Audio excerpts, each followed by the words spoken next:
হিমালয়ের দুর্গম পথ ধরে এক বয়স্ক গুরু এবং তার তরুণ শিষ্য আশ্রমে ফিরে যাচ্ছিলেন। পাহাড়ের নির্জন পথে চলা ছিল কষ্টকর এবং দীর্ঘ। তাদের যাত্রাপথে গঙ্গার একটি শাখা নদী পার হতে হল। নদীটি শান্ত হলেও প্রবাহমান ছিল। নদীর তীরে এক তরুণী বসেছিল। তার চোখে উদ্বেগের ছাপ।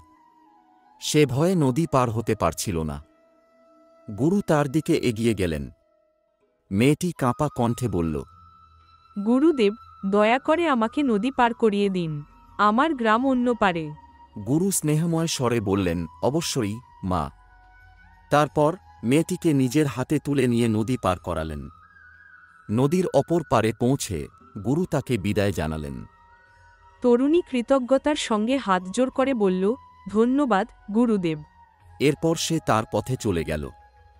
গুরুর এই আচরণ শিষ্যের মন ভারাক্রান্ত করল। তার হৃদয়ে সন্দেহ এবং অভিযোগ দানা বাঁধল। আশ্রমে পৌঁছানোর আগ পর্যন্ত তার মুখে বিষণ্ণতার ছাপ স্পষ্ট ছিল। গুরু এটা লক্ষ্য করলেন এবং শান্ত কণ্ঠে জিজ্ঞাসা করলেন, বৎস, তোমার কি কিছু বলার আছে? শিষ্য দ্বিধাগ্রস্তভাবে বলল, গুরুদেব, আমরা তো প্রতিজ্ঞা করেছি যে নারীদের স্পর্শ করব না। কিন্তু আপনি সেই মেয়েটিকে কোলে তুলে নিলেন।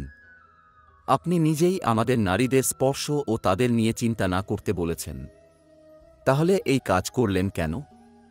গুরু মৃদু হেসে বললেন, বৎস, আমি মেয়েটিকে সাহায্য করার জন্য নদী পার করিয়েছি এবং তাকে তার পথে পাঠিয়েছি।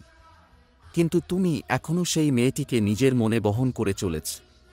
তুমি যদি আমার শিক্ষা ঠিকভাবে বুঝতে, তাহলে এই চিন্তাগুলোতে তোমার মন ভারাক্রান্ত হতো না।